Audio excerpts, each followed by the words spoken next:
මම පළවෙනි සැරේ මේ වගේ ප්‍රදර්ශනයකට ආවේ මගේ අම්මෙක් කියපු හින්දා මේකේ තියෙන මේ කතාවල් බලනකොට ඇත්තටම පුදුමයි හිතෙනවා සමහර අම්මලාගේ ඔක්කොම ඉන්නේ මේ ඒගොල්ලන්ට වෙන් වෙච්ච කතා තියෙනවා. ඉතින් ඔක්කොම කියවගෙන යනකොට දැනෙන්නේ ඔක්කොම ඉන්නේ අසතුටින්.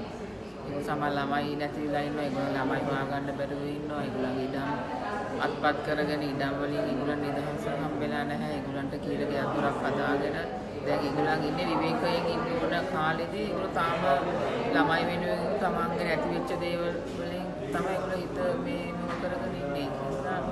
ඒගොල්ලන්ට සාධාරණයක් ඉෂ්ට වෙනවා නම් මේ රජයෙන් හරියට තව රජයක් කල්පින්පත් වුණා. හරි කමක් නැහැ. ඒක ඒගොල්ලන්ටත් ඒගොල්ලන් හිතට සහනයක් වෙයි. අඩුම ගානේ මෙච්චර අවුරුදු ගාණක් යුද්ධයක් තිබිලා අපිත් හිතුවේ අපිට යුද්ධයෙන් නිදහසක් දෙයි කියලා. අපි මේ හිටියොත් අපි ඉන්නේ වෙනම යුද්ධයක කොළඹ. ඒගොල්ලෝ ඉන්නේ වෙනම යුද්ධයක දැන් තාම. බලනකොට දෙපැත්තටම කිසිම නිදහසක් නැහැ තාම. හරියටම.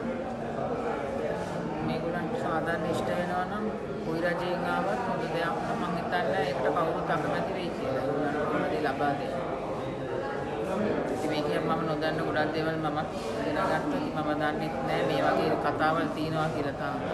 දකින්නේ ලංකාවේ හොඳ පැත්ත විතරයි. ඉතින් මේ වගේ පැත්තකුත් තියෙනවා කියලා අදයි අපි මමත් දැනගත්තේ.